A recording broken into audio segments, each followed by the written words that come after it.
Ayan na ang ating atsarang papaya, mga idol. Ang atsarang budget na budget. Tingnan natin nga, mga idol, kung anong lasa.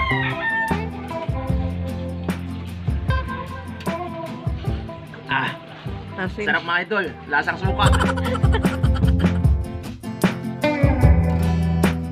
Yun! Hello, what's up mga kamuratal? Welcome to my channel. Ayan, so nandito na naman po ako sa inyong harapan mga idol. Dahil magluluto po tayo ng, alam nyo ba mga idol, paano lulutin natin? Atsara mga idol, atsara na panglako. At yung ating lulutuin ngayon mga idol na atsara ay budget na budget lang mga idol. Ayan. Talagang affordable. Ayan. Ayan mga idol, aking isi-share sa inyo yung aking pagluluto ng atsara na panglako. Kanya po pala ipapakita yung mga ingredients natin na talagang tinipid na tipid mga idol pero masarap. Ayan, tulad niya po dito mga idol. Ayan. Dito po ay bell pepper. Halagang 10 piso. Talagang tipid na tipid mga idol. Tapos ito ay bawang, halagang 10 piso din. Sibuyas, halagang 10 piso. Luya, halagang 10 piso. Carrots, halagang 10 piso mga idol. Pinapataan to 50 pesos itong ingredients natin dito. Tapos meron din po tayo dito papaya. Sa papaya mga idol, wala tayong ginastos kasi itong papaya nito ay nanggaling sa bukid sa ating farm mga idol, sa Tayabas. Ayan. Kaya hindi na tayo bumili ng papaya. Tapos meron tayong asukal. Ang gagamitin natin ay kalahating kilo. Kasi mas masarap mga idol ang atsara kapag matamis, yung hindi tinitipid yung tamis. Once na ito ikulangin mga idol, dadagdag na lang tayo. Ayan, kasi wala po tayong ratio ng ating mga ingredients. Talagang tansyahan lang mga idol. Tikim-tikim na lang kung anong lasa. Tapos meron din po tayo ditong pasas. Ayan. Talagang yung pasas din natin ay budget na budget din. 10 piso din yan mga idol. Ayan, 60 pesos na po ito. Tapos gagamit tayo ng kunting magic sarap mga idol. Kunti lang. Saka meron din po tayong yan, paminta mga idol, pamintang durog. Ito po ay 5 piso lang. Ayan, talagang pasok na pasok sa budget mga idol. Tapos meron din po tayo ditong suka. Ito pong gagamitin suka. Hindi ko na ipapakita yung brand kasi hindi naman natin to in-sponsor mga idol. Ito po ay 1 litro. Titingnan po natin kung kakasya yung ating papaya.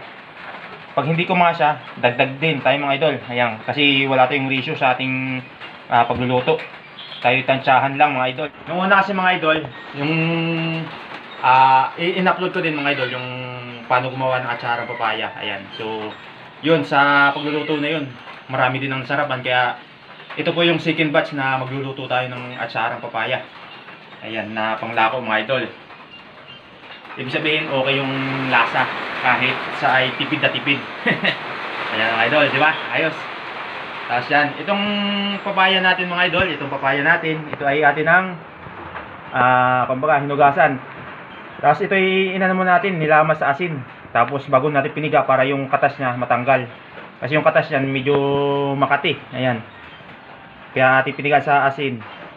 Nilamas po natin sa asin, tapos piniga, tapos hinugasan. 2 hugas po yan mga idol.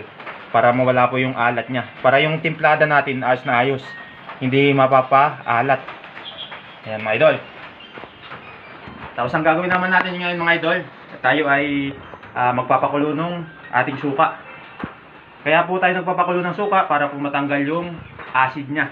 Kasi may acid po yung suka. Kaya pag hindi mo pinakulo talagang mabibilaukan ka. Para kasi sinok mga idol. Ayan. Kaya kailangan kaya talaga ito pinapakulo mga idol, itong suka na ito. So ngayon mga idol, tayo pupunta doon sa tungko at tayo magpapaapoy.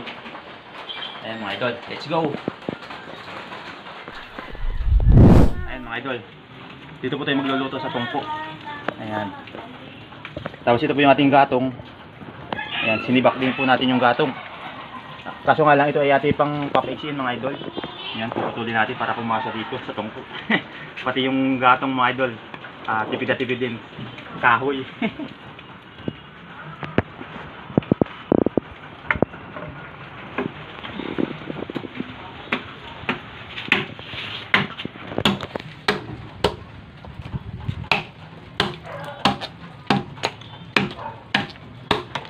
Tiyo na yan, ano?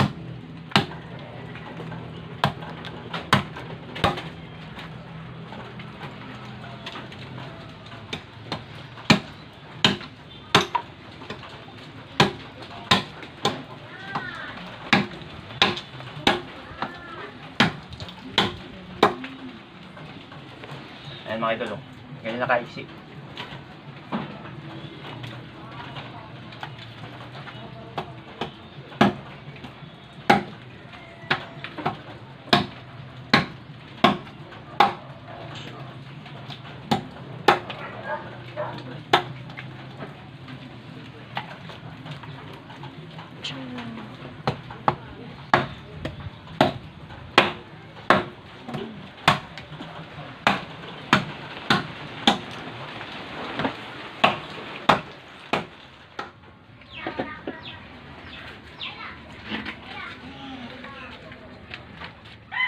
So yun nga mga idol, tayo ay nagpapakulo na ng suka mga idol, ayan.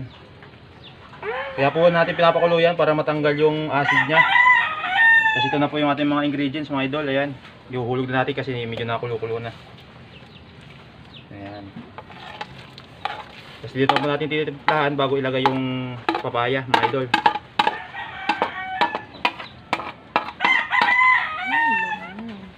Ayan, paghalu-haluin lang mga idol.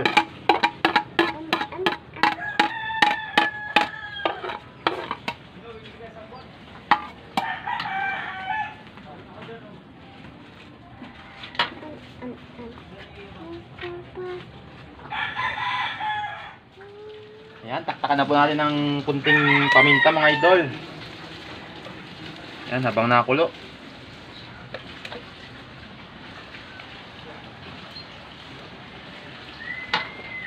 Tapos lagyan na rin natin ng asukal mga idol. Ito yung nagpapasarap dyan.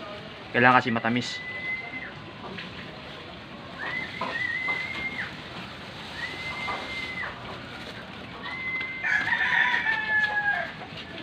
Oh, yan na, itik, yan na. Aba, yan ang itik ko. Tikman natin nga, mga idol, kung anong lasa.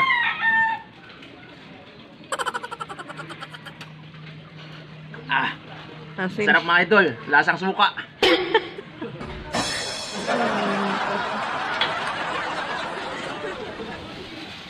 Lahat mo na. Wala rin. Good luck lang sa may diabetes. Pangalak. Dance, dance. Dance, dance, dance.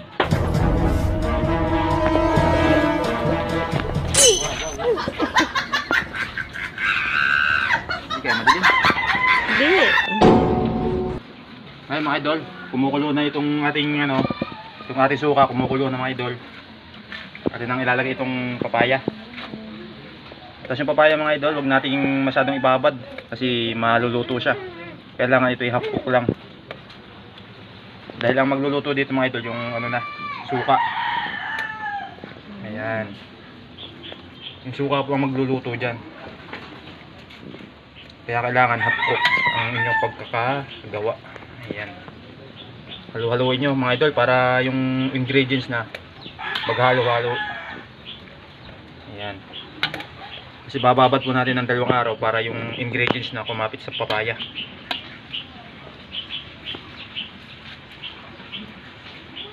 Ayan mga idol, yan ang bango.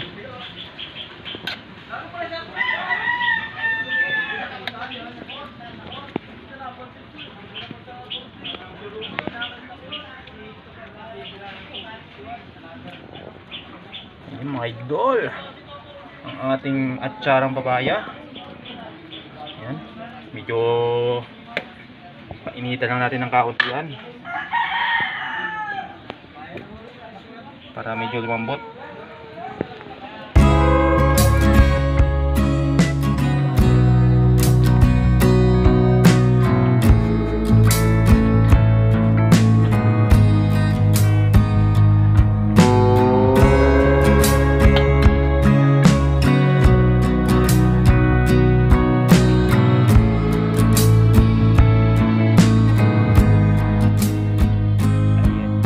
Ating atsarang papaya mga idol, ang atsarang budget na budget.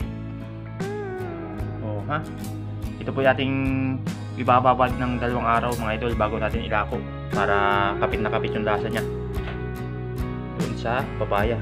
Ayan.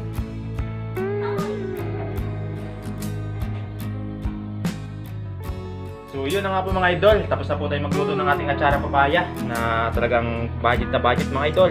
Ayan. Pasok po sa budget itong atsara papaya na ating panglako. Ayan. So maraming salamat po sa inyong panonood sa video ko ito mga idol. At kung sakaling magustuhan mo ang video ito, inaanyayahan po kita na pindutin ang subscribe button dyan sa may baba. At pakita rin po ng notification bell para lagi kayong maging updated sa mga bago ko pang i-upload na video mga idol tulad nito. Ayan.